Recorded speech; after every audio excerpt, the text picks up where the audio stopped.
Hi అండి, welcome to my channel Beena's kitchen and blogs. ఈరోజు నేను చేయబోయే రెసిపీ బీన్స్ ఫ్రై. ఇది చాలా సింపుల్గా చాలా టేస్టీగా చేసుకోవచ్చు.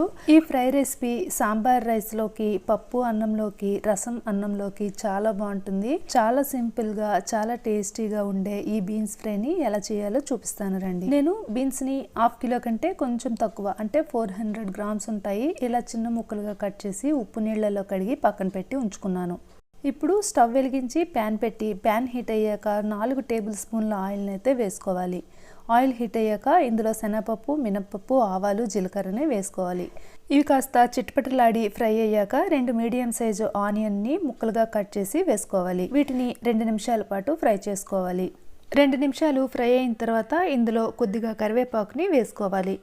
ఇలా కరివేపాకు వేసిన తర్వాత మరో 5 నిమిషాలు ఫ్రై చేసుకోవాలి. ఇప్పుడు ఇందులో పావు టీ స్పూన్ పసుపు, రుచికి తగినంత ఉప్పు వేసుకొని ఒకసారి ఫ్రై చేసుకోవాలి. ఉల్లిపాయ ముక్కలు మరీ బ్రౌన్ కలర్ వచ్చేంత వరకు ఫ్రై చేయాల్సిన అవసరం లేదు, ఇలా ఉంటే సరిపోతుంది. ఇప్పుడు ఇందులో ముందుగా కడిగి ఉంచిన బీన్స్ ముక్కల్ని వేసుకోవాలి. బీన్స్ ముక్కలు వేసిన తర్వాత ఫ్లేమ్ని మీడియంలో పెట్టి ఒక 10 నిమిషాల వరకు మూత పెట్టి మధ్య మధ్యలో కలుపుతూ ఫ్రై చేసుకోవాలి.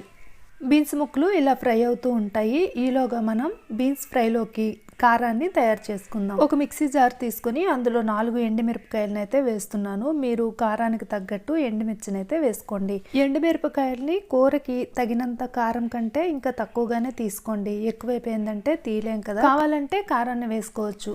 6 వెల్లుల్లి రెమ్మలు, హాఫ్ టీ స్పూన్ జీలకర్ర, 3 టేబుల్ స్పూన్ల కొబ్బరి ముక్కలు వేసి మిక్సీ పట్టుకోవాలి. ఈ విధంగా కాస్త బరకగా మిక్సీ పట్టి పక్కన పెట్టుకోండి. బీన్స్ ఫ్రై అవుతూ ఉన్నాయి కదా, అవి ఉడికాయో లేదో ఒకసారి చెక్ చేసుకోవాలి.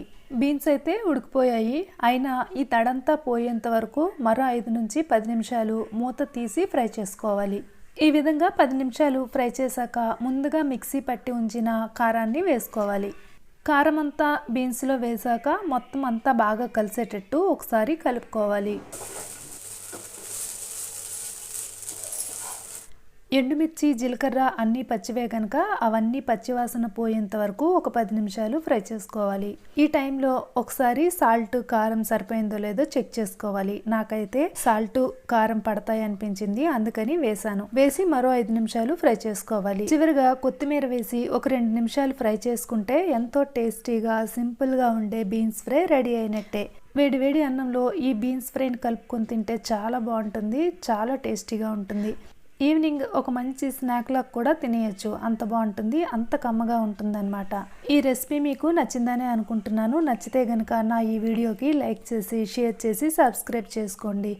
Thank you for watching. Subscribe my channel.